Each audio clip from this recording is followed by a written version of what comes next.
नमस्कार, future express में आप सभी का स्वागत है। मैं हूं वीरेंद्र कुमार और इंडस्ट्रीज पे निफ्टी बैंक पर आपकी अप्रोच क्या हो ये समझिए कि करीब 12 से लेकर 3:30 तक इस कार्यक्रम में बातचीत करेंगे और निफ्टी बैंक, निफ्टी आईटी, तमाम स्टॉक फ्यूचर्स और कुछ ऑप्शंस के ट्रेड्स। और हमारे साथ इस कार्यक्रम में होंगे ब्रजेश भाटिया, उनसे करेंगे बातचीत। और ब्रजेश से बात करने से पहले आपको थोड़ा सा बाजार को दिखाता हूँ। ब्रजेश जी नमस्कार, कार्यक्रम में स्वागत है आपका। आता हूँ मैं आपके पास आपके ओपिनियन के लिए, व्यू के लिए निफ्टी बैंक पर। लेकिन सुबह क्या बात हुई थी, जरा थोड़ा सा उस पर बात करते हैं। निफ्टी के लेवल्स को देखते हैं। Nifty is at day low, slightly ये फॉल जो है, ये गिरावट है, ये थोड़ी सी अनकंट्रोल्ड हो रही है। देखिए आज सुबह मेरी रणनीति क्लियर थी। प्लीज़ ज़रा निफ्टी के RS1 की प्लेट लेके आइए। मैं आशीष स्क्रीन पे थे कि नेक्स्ट थ्रेशहोल्ड पॉइंट निफ्टी का होगा RS1। बट क्योंकि गैप अप सब्सटेंशियल हो रहा था, मैंने एक बात सुबह 9:13 पे क्लियरली कही थी, at this price at RS1 886919 please अपने प्रॉफिट्स को कैश में कन्वर्ट करिए, क्योंकि हम कल भी लॉन्ग कैरी करके गए थे। प्लीज़ प्रॉफिट को कैश में कन्वर्ट करिए। आज का इंट्राडे हाई क्या है?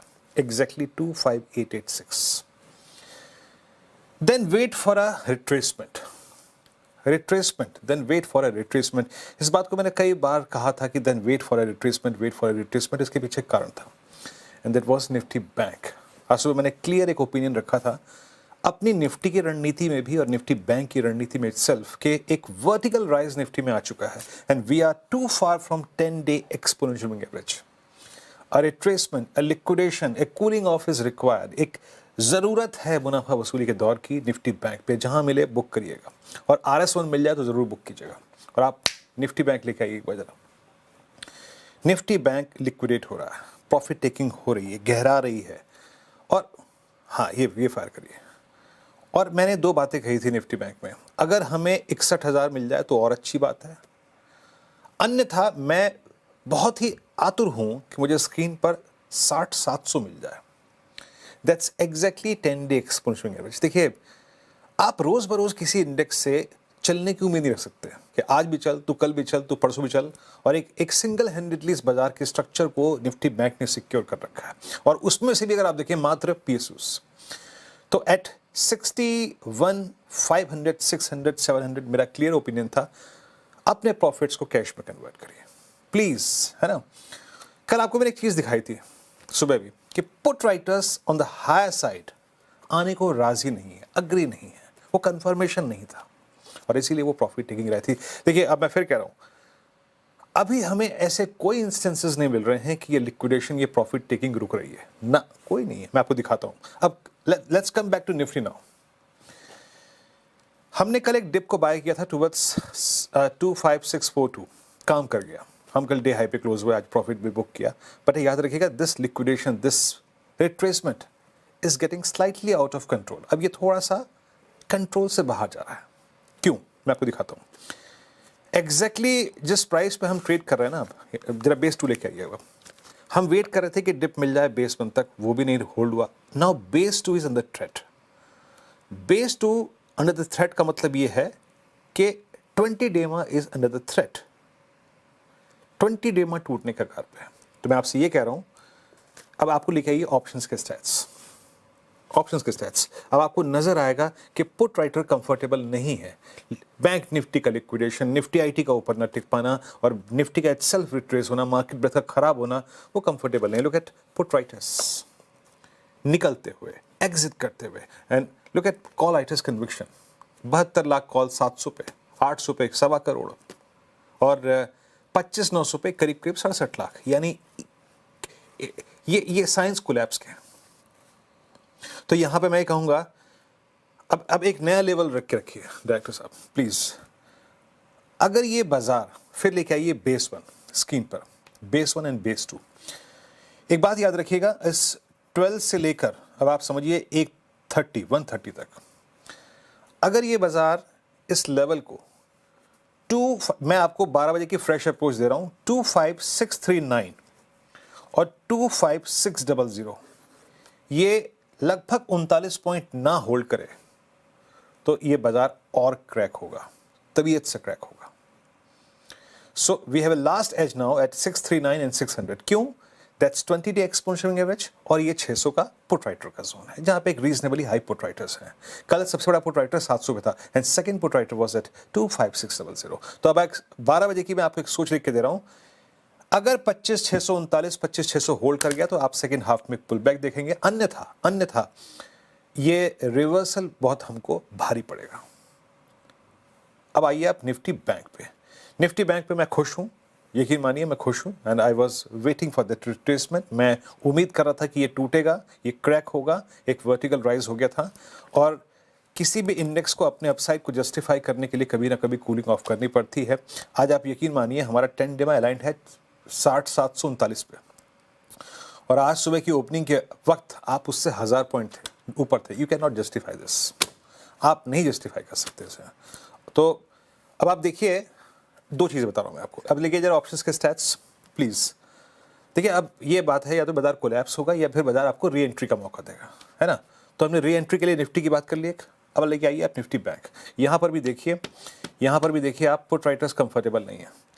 आप देखेंगे कि कॉल राइटर्स एग्रेसिव हैं एट 61,500। क्या कहा था मैंने सुबह कि 61,500 पे पुट राइटर आने को तैयार नहीं हो रहा है, अब वहां पे कॉल राइटर एग्रेसिव हो रहा है। Now all strikes below 61,000 and below 61,000 are losing open interest। वो open interest शेड कर रही है, कम हो रहा है वहां पे। ये क्या है? ये पुट राइटर बाहर कर रहा है, वो कंफर्टेबल नहीं है। अब ये 3 पुट्स मैंने क्यों चुनी आप समझिए। 61,000 पे मैक्सिमम पुट कंसंट्रेशन था, वो बाहर निकल रहा है। 60,800 पे और 60,500 के बीच में आपका टेंडेमा, वो बाहर निकल रहा है। तो दोनों ही पुट राइटर्स कंफर्टेबल नहीं है। इन दैट केस एक बात याद मान के चलिएगा, अब हमें देखना है कि बेस 1 लेके आइए स्क्रीन पर। अगर बेस 1 टिके 12 से लेकर 1:30 बजे के बीच में, बेस 1 क्या था? करीब 61,220-30 ये था ना, और लगभग 61,039। अगर यहां टिके तो ठीक है, एक पुल बैक आएगा। Otherwise a liquidation, a retracement towards 60,700 is not ruled out. एक बात रखिएगा निफ्टी बैंक में, है ना। अब हो गया हमारी कहानी निफ्टी बैंक पे क्लियर हो गई सेकंड हाफ के लिए। ब्रजेश जी नमस्कार, कार्यक्रम में स्वागत है। ब्रजेश जी मेरे ख्याल से जहाँ तक मेरा मानना है, बैंक निफ्टी में एक रिट्रेसमेंट ड्यू था। आप किसी इंडेक्स से कितनी अपेक्षाएं करेंगे रोज बरोज? आपका इंडेक्स पे व्यू क्या है निफ्टी बैंक पे? क्या आप इस रिट्रेसमेंट में, इस डिप में कुछ बाय कर रहे हैं, या फिर अभी आप वेट एंड वॉच की अप्रोच रखेंगे? हाय वीरेंद्र जी। मुझे लगता है जो निफ्टी है ना, अब उसका 200 आवर्ली एक्सपोनेंशियल मूविंग करेंगे तो एक फ्लैट नोट पे चला गया है। तो ये क्लियर इंडिकेट करता है कि 25,300 26,000 की एक रेंज में हम ट्रेड करेंगे। बात रही बैंक निफ्टी की, तो एक बहुत अच्छा पुल बैक 60,000 अगर 850 तक आता है, जो 50 आवर्ली एक्सपोनेंशियल मूविंग एवरेज और प्रीवियस ब्रेकआउट रिटेस्ट है, तो मैं वहां बैंक निफ्टी को एक खरीदारी की सोचूंगा। ये स्पॉट लेवल के आसपास है, तो फ्यूचर एंड स्पॉट्स में ज्यादा अभी कोई फर्क नहीं है फेब में। तो आप मार्च सीरीज उस हिसाब से बैंक निफ्टी में लॉन्ग देख सकते हैं। और आपने सही कहा कि रोज बैंक निफ्टी होल्ड नहीं कर सकता है, कहीं ना कहीं तो प्रॉफिट बुकिंग आएगी। एंड M2M जैसे आज सेटलमेंट नहीं है, तो M2M सेटल करने के लिए कहीं तो प्रॉफिट बुकिंग करके लॉस को एडजस्ट करना पड़ेगा ट्रेडर्स को। तो वही चीज आज बैंक निफ्टी में हमको दिख रही है। ओके ठीक है, तो कोई इंडेक्स पे ट्रेड नहीं as of now Brajesh ji? See as of now मैं वेट करूंगा बैंक निफ्टी को, जैसे मैंने कहा 61,000 के आसपास खरीदारी की। ओके 61 याद रखिएगा। 61,000 का मतलब ये है कि अभी भी वो पुट जहां पे करीब 11 लाख का आउटस्टैंडिंग हुआ है। देखिए दिक्कत क्या है हमें, अब 2 ही रेफरेंस पॉइंट है, या तो 61,000 मैक्सिमम पुट राइटर्स जोन और टेंडेमा जो कि 60-700 पे अलाइंड है। ब्रजेश जी का मतलब है 61,000 के आसपास एक बार जोर आजमाइश करेंगे। ब्रजेश जी स्टॉक स्पेसिफिक आइडियाज क्या हैं आपके? मैं 2 लॉन्ग पे जाना चाहूंगा और एक शॉर्ट। तो फर्स्ट होगा मेरा Jindal steel. March futures buy करना चाहिए, 1220 के आसपास ट्रेड कर रहा है, 1260 टू 1280 के टारगेट्स के लिए। और स्टॉप लॉस होगा 1199। यहाँ पर हम 38 वीक्स का फ्रेश ब्रेकआउट देख रहे हैं फिबोनाची टाइम सर्कल के हिसाब से, और उसका फॉलोअप भी है जो लास्ट वीक का open low equal to same था। सेकेंड लॉन्ग होगा मेरा डॉक्टर रेडी पे। मार्च फ्यूचर्स अराउंड 1293 के आसपास ट्रेड कर रहा है, 1255 के स्टॉप लॉस से खरीदारी करनी चाहिए, 1380 के टारगेट्स के लिए ऊपर में। ये एक फॉलिंग चैनल ब्रेकआउट हम इसमें चार्ट्स में देख रहे हैं, शॉर्ट टर्म चार्ट्स में लेके। और तीसरा ट्रेड मेरा ऑप्शंस के थ्रू होगा पुट में, जो है SRF। एक हमने हायर लेवल से रिजेक्शन देखा है वापस, एसआरएफ में एक पुल बैक आया था, उसके बाद एक फॉलोअप सेलिंग वापस आई है। तो 2700 पुट मार्च सीरीज का अराउंड 85-86 के आसपास ट्रेड कर रहा है, वो खरीदारी करनी चाहिए। टारगेट ऑफ 160, स्टॉप लॉस होगा आपका इसमें 59 का। एसआरएफ दूसरा ट्रेड आपका? दो लॉन्ग है मेरे अच्छा, ये फ्यूचर्स थर्ड में। ओके, दो लॉन्ग है, एक Yes. शॉर्ट है, ठीक है ठीक है ठीक है ठीक है, तो दो लॉन्ग शॉर्ट हो गया। रखिए प्लेट्स एक बार डॉक्टर साहब के स्क्रीन पे। SRF is short, I mean through 2700 put option 88 पे आपको लेनी है। एसआरएफ की सुबह मानस से बात कर रहे थे, देखिए एसआरएफ क्रैक हुआ था, ये केमिकल स्पेस में सबसे बड़ा क्रैक था, और आप पुट के बिल्डअप को देखिए। जेएसपीएल आपका बाय ट्रेड है फॉर 1240 का, अगर आप देखिए लक्ष्य है 1190 का स्टॉप लॉस है। अगली स्ट्राइक पे आइए जिंदल स्टील के बाद डॉक्टर रेड्डीज 1380। फार्मा में बाइंग एफर्ट्स हैं, no doubt about that.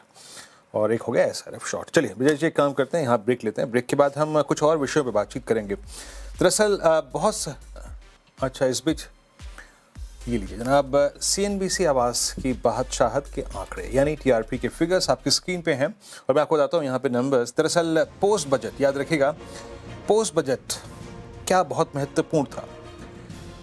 Budget के बाद सीधे अगर आप देखें ट्रेड डील का अनाउंसमेंट 3 फरवरी का वो दिन, और उसी हफ्ते के आंकड़े आपकी स्क्रीन पर। और मार्केट आज के दौरान सीएनबीसी आवास की जो बादशाहत है वो कायम रही, और मार्केट आवास में सीएनबीसी की जो फिगर्स हैं आवास की 85.7%।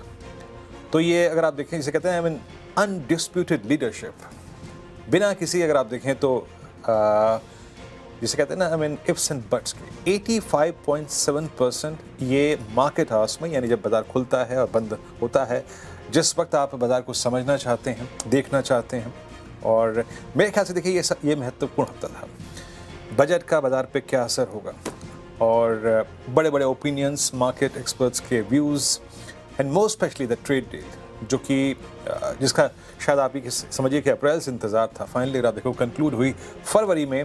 3 फरवरी को आंकड़ा आया था वो ट्रेड डील का, और शानदार आंकड़े मार्केट आवास में सीएनबीसी आवास को करीब 85.7% अगर आप देखें हिस्सा, इन दर्शकों का पूरा प्यार, पूरा स्नेह, पूरा विश्वास, कन्विक्शन, और इस कन्विक्शन, इस विश्वास के लिए आपका तहे दिल से बहुत बहुत शुक्रिया, बहुत बहुत शुक्रिया।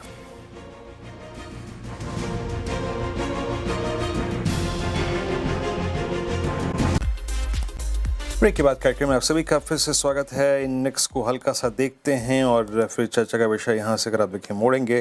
बाजार में जनाब बहुत तेज़ी से गिरावट आ रही है, बहुत तेज़ी से गिरावट आ रही है, और आप ये समझिए कि निफ्टी ने वो छोड़िए लेवल जनाब 20 डे छोड़िए, अब 25,600 तोड़ दिया है।